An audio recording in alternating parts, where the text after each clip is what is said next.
Edition here on the 31st of August 2022.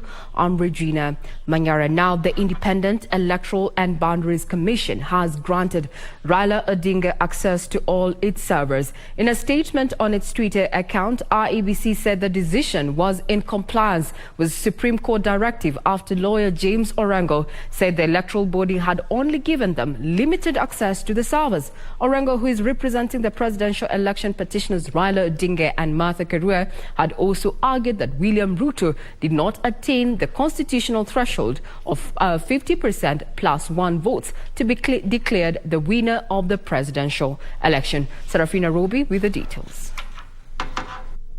The hearing of the presidential election petition at the Supreme Court kicked off in earnest at 9 a.m. on Wednesday morning, with petitioners explaining the reasons for disputing the presidential election results declared on the 15th of August. What happened on the 9th of August this year and the subsequent events that followed on the 15th of August mark a pattern of violations against the Constitution. Lawyer James Orengo, together with Paul Mwangi, Julie Soweto, Philip Murgor and Feroz Norji, are representing Raila Odinga and Martha Karua, tore into the voter turnout inconsistencies as announced by IEBC Chair Wafula Chebukati. The number of votes cast for each candidate individually, that is the petitioner, the second respondent, and the two other candidates, that the figure that results is not the figure that was stated in Form 34C. And you would notice, my lords and my ladies, that in totality, the discrepancies accounted for votes which are more than 140,000 votes. There was a discrepancy between the votes cast for the president, votes cast for the governor, votes cast for the senator, and votes cast for the woman representative.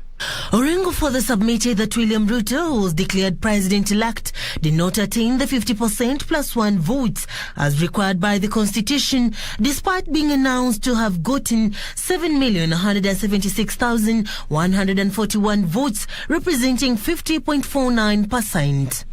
Second respondent never attained that constitutional threshold. Orengo alleges the percentage was attained on a wrong computation. Orengo further took issues with the rejected votes, 86,889 votes cast manually, and the wrongly transmitted votes. In support of affidavits sworn by Edgar Otumba and Arnold Oginga, Orengo and lawyers Julie Soweto cited a deduction of votes from Raila Odinga that were allegedly added to William Ruto. There was a systematic deduction of the votes cast for the first petitioner, and the same number of votes that were deducted from the petitioner were added to the votes of the second respondent.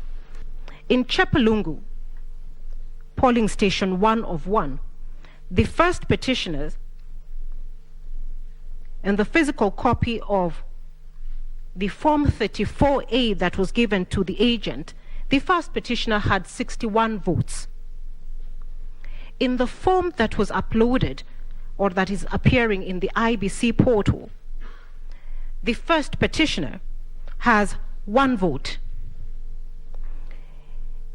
In the Form 34A of the same polling station, the first respondent, William Ruto, had 109 votes. In the Form 34A in the IBC portal, William Ruto has 169 votes. The 60 votes that are reduced from the first petitioner are added to William Ruto. They also faulted Chebukati for announcing the results before verification of results from 27 constituencies and variance in votes announced and those uploaded. A rough calculation of what is given as stray ballot for Kirinyaga County alone yields 33 stray ballots per polling station on average in Kirinyaga County, which we submit is not possible. A continuous generation and regeneration of 35C, yet 35C was 34C, yet 34C was supposed to be generated only once at the very end of all the information.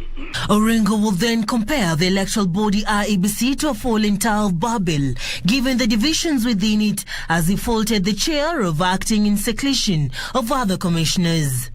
As you have heard, as you have read all the documents, we saw only Mr. Chebukati